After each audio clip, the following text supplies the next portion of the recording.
বাড়ি কাজ করতে হয় না, এটা দিয়ে বিক্রি করে কোনো রকম আমার দিনকাল আর কি কোনো রকম চলে। কারো বাড়ি যেতে হয় না, কারো মানে হুকুম শুনতে হয় না, নিজেই বানাই, নিজেই বিক্রি করি, নিজে ওই ডাল ভাতের পয়সা।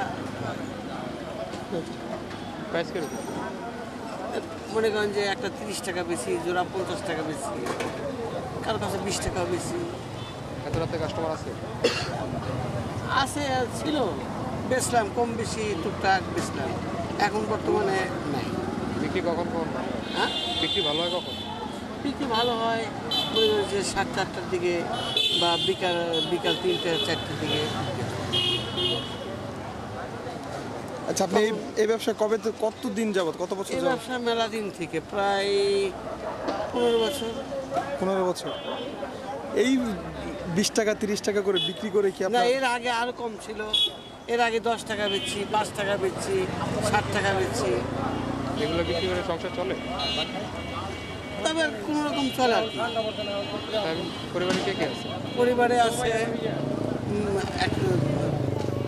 একটা বাচ্চা আমার মাদ্রাসা পড়ে, মেয়ে আছে, সে বর্তমানে এবার এসএসসি মানে এসএসসি দিল, আর বড় ছেলেটা মনে করেন যে গার্মেন্টসে চাকরি করে। তো এত কিছুর পরও আপনার ছেলে এত বড়, মেয়ে পড়াশোনা করছে ভালোই, তা আপনি এখনো এই কাজ করেন? এত রাত্রেবেলা আপনি ঘুরে ঘুরে বেড়াইতেছেন? আমার সয় সম্পদ নাই, যে আমি গরিব মানুষ, তো আমার মনে করেন যে আমার এটার প্রতি মনে করেন যে 4-5 জনের মানে আহার যোগ্য এই কাজের মাধ্যমে? এই কাজের মাধ্যমে হয় ঠিকঠাক মতো চলে? মানে আর কি আল্লাহ চালায় চলছে, তবে আর কি মনে করেন যে খুব একটা সুখ হয় না, খুব একটা দুঃখ হয় না, মানে কোনো আল্লাহ কোনো রকমভাবে দিনকাল লেয় চলে যায়, চালায়। কারোর প্রতি কোনো ক্ষোভ আছে ছেলে মেয়ের প্রতি? না। মনে হয় না যে আমার এত বয়স হয়েছে এরপরও আমি এই কষ্ট করতেছি এই রাত বিরাতে? না, এটা ক্ষোভ হয় না। কেন ক্ষোভ হয় না? আল্লাহ যে ওদের যে আমার প্রতি যে দিয়ে দিছে, তাই আমি কেমন করে ওদের প্রতি ক্ষোভ হবে? আমি মরে গেলে ওদের এক ব্যবস্থা হবে, কিন্তু যতদিন বেঁচে আছেন ততদিন করবেন, তাছাড়া কি করা যাবে? এমন তো তো আপনার এমনি ইচ্ছা কি শেষ পর্যন্ত? আমার কোনো ইচ্ছা নাই, আমার কোনো ওই টাকা পয়সার ইচ্ছা নাই, আমার কোনো ভালো মন্দ খাওয়ার ইচ্ছা নাই, এইভাবে দিনকাল চলে গেলে পুরাই। বাড়ি? আমার বাড়ি রাজশাহী। এদিকে থাকেন? এদিকে থাকি বাইবেল। এখানে কি পরিবার থাকে? না, এখানে পরিবার থাকে না, পরিবার দেশে থাকে। দেশে থাকে? শুধু ওই ছেলে থাকে এদিকে? হ্যাঁ, ছেলে থাকে আর আমি থাকি। এমনি খাওয়া দাওয়া কষ্ট হয় না? খাওয়া দাওয়া কষ্ট হয়, মানে বাইরে আসলে কষ্ট হয়। আচ্ছা, সারাদিন আপনি কেমনে কি করেন একটু বলেন তো? সারাদিনে মনে করেন যে আমি ঘুরে বিক্রি করি। এই হাইটা হ্যাঁ, এই হাইটা বিক্রি করেন? হ্যাঁ, হাইটে মার্কেটে মনে করেন যে মনে করেন বাস স্ট্যান্ড দিয়ে এই বিক্রি ভালো হয় কোন জায়গায়? বিক্রি ভালো মন্দ নেই, একই রকম হয়।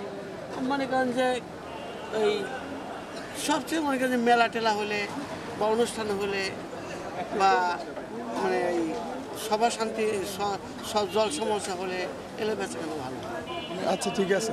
এমনি ছেলেমেয়ের মধ্যে কোনো মানে প্রত্যাশা আছে, আশা আছে ছেলে মেয়ের কাছে? কি আশা করবো, তারা তো এখন কর্মই শিখেনি। যে কাজ করে যে ছেলেটা কাজ করে 10-12 হাজার টাকা বেতন পায়, ওই বউ ছেলে নিয়ে তো ওরই তো মনে করেন যে হয় না। ছেলে বিয়ে হয়েছে? হ্যাঁ, ওই তো। তার কাছে আর কি আশা করা যাবে? কোনো আশা করা যাবে না। ঠিক আছে, এখন কয়টা পর্যন্ত এটা বিক্রি করবেন? এখন বেচাকেনা তার হবে না, এখন যে কোনো একটা বসে থাকবে।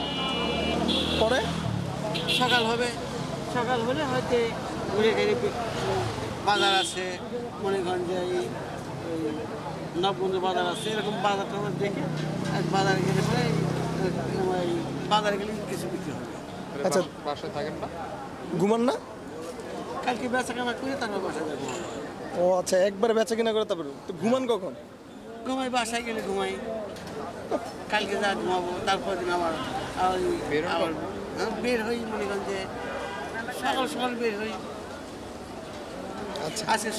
আজকে ওখান থেকে বের হয়েছি, এখানে আস্তে আস্তে বেলা 3টে হচ্ছে। আচ্ছা, কাকার নাম কি? আমার নাম মোহাম্মদ আব্দুল খালেক, আব্দুল খালেক, বাড়ি রাজশাহী। রাজশাহী। আচ্ছা কাকা, ঠিক আছে, ধন্যবাদ।